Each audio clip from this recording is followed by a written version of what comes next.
जय हिंद दोस्तों, स्वागत है आपका जय वाला जी क्लासेस में। दोस्तों आज हम पढ़ने वाले हैं धन विधेयक के बारे में, लेकिन थोड़ा सा इससे पहले हम बात कर लेते हैं दोस्तों कि विधेयकों को पारित करने के लिए संसद द्वारा अपनाई जाने वाली प्रक्रिया के आधार पर विधेयक कितने प्रकार के होते हैं। तो दोस्तों विधेयक 4 प्रकार के होते हैं, जैसे पहला धन विधेयक, दूसरा वित्त विधेयक, तीसरा साधारण विधेयक और चौथा संविधान संशोधन विधेयक, जिनको दोस्तों हम क्रम बाई क्रम प्रत्येक वीडियो में पढ़ने वाले हैं। तो दोस्तों आज हम पढ़ने वाले हैं धन विधेयक के बारे में। तो आइए देखते हैं, धन विधेयक की बात करते हैं। तो धन विधेयक को ही क्या कहा जाता है दोस्तों? तो धन विधेयक को ही मनी बिल कहा जाता है। चलिए इसके बाद हम बात करें दोस्तों लोकसभा अध्यक्ष की क्या भूमिका होती है धन विधेयक के संबंध में। तो दोस्तों कोई विधेयक धन विधेयक है या नहीं, इस बात का निर्णय कौन करता है? तो दोस्तों इस बात का निर्णय लोकसभा अध्यक्ष ही करता है। चलिए तो आइए देख लेते हैं लोकसभा अध्यक्ष की क्या भूमिका है। दोस्तों कोई विधेयक धन विधेयक है या नहीं, इस बात का निर्णय लोकसभा अध्यक्ष करता है। चलिए इसके बाद हम बात करें दोस्तों कौन से विधेयक धन विधेयक कहलाते हैं। तो आइए देख लेते हैं दोस्तों, जब संचित निधि में तथा आकस्मिक निधि में धन जमा किया जाता है या उससे निकाला जाता है तो उससे संबंधित विधेयक क्या कहलाते हैं? धन विधेयक कहलाते हैं। इसके अलावा इसके अलावा जब संचित निधि से पैसा निकालकर उसे व्यय घोषित करने से संबंधित बिल होता है तो उसे भी क्या कहा जाता है? धन विधेयक कहलाता है। इसके अलावा इसके अलावा बात करें, किसी भी कर को लगाना है, किसी भी कर को समाप्त कर देना है, किसी भी कर में परिवर्तन करना है तो उससे संबंधित विधेयक भी क्या कहलाते हैं दोस्तों? धन विधेयक कहलाते हैं। जैसे कि हमारा दोस्तों जीएसटी। इसके अलावा दोस्तों भारत सरकार द्वारा किसी से धन उधार लेना है तो इसके संबंध में कानून बनाने वाला विधेयक संसद में रखा जाएगा तो वह विधेयक भी क्या कहलाएगा? धन विधेयक कहलाएगा। तो आइए दोस्तों देख लेते हैं। संचित निधि जिसका वर्णन दोस्तों संविधान के अनुच्छेद 266 में किया गया है तथा आकस्मिक निधि जिसका वर्णन संविधान के अनुच्छेद 267 में किया गया है में धन जमा करने या निकालने संबंधित विधेयक क्या कहलाते हैं? धन विधेयक कहलाते हैं। ठीक, चलिए इसके बाद बात करें दोस्तों, यदि किसी व्यय को संचित निधि से निकालकर व्यय घोषित करने वाला विल है या व्यय घोषित करने का विल है तो वह भी क्या कहलाएगा दोस्तों? धन विधेयक कहलाएगा। ठीक, चलिए इसके बाद बात करें दोस्तों, किसी भी कर को लगाना, समाप्त कर देना तथा परिवर्तित करने वाले विधेयक भी क्या कहलाते हैं दोस्तों? धन विधेयक कहलाते हैं।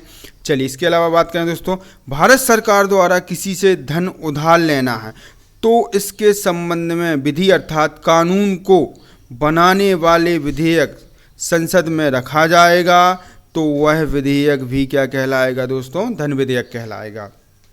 ठीक, चलिए इसके बाद हम बात करें दोस्तों धन विधेयक किस सदन में संसद के किस सदन में रखा जाता है। तो दोस्तों अनुच्छेद 109 के तहत धन विधेयक लोकसभा में ही पेश किया जाता है, राज्यसभा में पेश नहीं किया जाता है।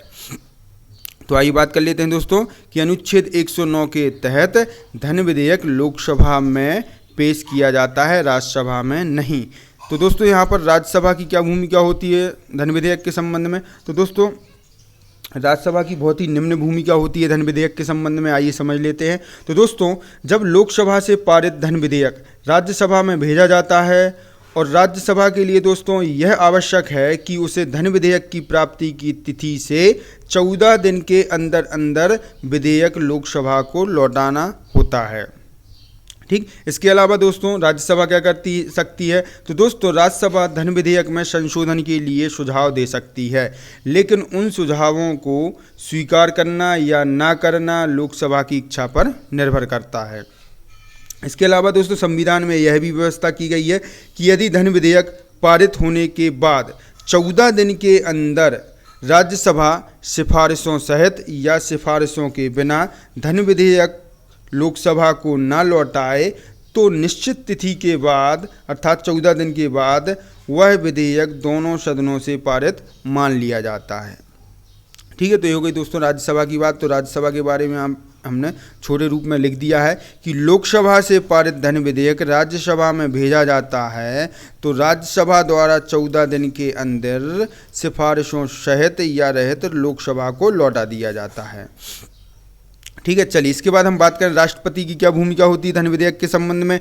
तो दोस्तों राष्ट्रपति की यह भूमिका होती है कि धन विधेयक राष्ट्रपति की पूर्वानुमति से ही लोकसभा में रखा जाता है, इसलिए राष्ट्रपति धन विधेयक को पुनर्विचार के लिए नहीं लौटा सकता है। तो दोस्तों, राष्ट्रपति की जो पुनर्विचार की शक्ति है संविधान के किस अनुच्छेद में दी है? तो संविधान के अनुच्छेद 111 में दी है। तो दोस्तों, संविधान के अनुच्छेद 111 के तहत राष्ट्रपति उन विधेयकों को लोकसभा या राज्यसभा को पुनर्विचार के लिए लौटा सकती है जो उसकी पूर्वानुमति से पेश नहीं किए जाते हैं।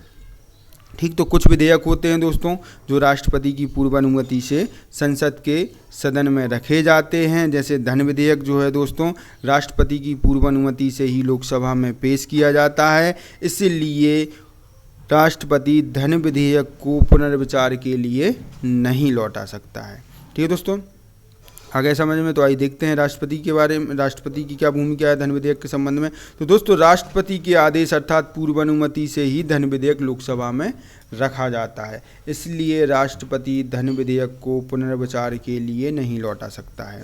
ठीक, चलिए इसके बाद हम बात करें दोस्तों संविधान के किस अनुच्छेद में धन विधेयक का वर्णन किया गया है? तो दोस्तों संविधान के अनुच्छेद 110 में धन विधेयक का वर्णन किया गया है। ठीक, इसके बाद हम बात करें दोस्तों धन विधेयक के संबंध में क्या संयुक्त बैठक का प्रावधान है? तो दोस्तों धन विधेयक के संबंध में संयुक्त बैठक का प्रावधान नहीं है। संयुक्त बैठक का प्रावधान दोस्तों किन विधेयकों के संबंध में है? तो दोस्तों जब साधारण विधेयक के संबंध में राज्यसभा और लोकसभा में मतभेद उत्पन्न हो जाता है तो उस मतभेद को दूर करने के लिए राष्ट्रपति अनुच्छेद 108 के तहत संयुक्त बैठक आहूत करता है, अर्थात संयुक्त बैठक बुलाता है। ठीक है दोस्तों, तो दोस्तों यदि आपको हमारे पढ़ाने का तरीका अच्छा लगता है तो हमारे चैनल को सब्सक्राइब करें, शेयर करें और हमारे वीडियो पर लाइक और कमेंट करना ना भूलें।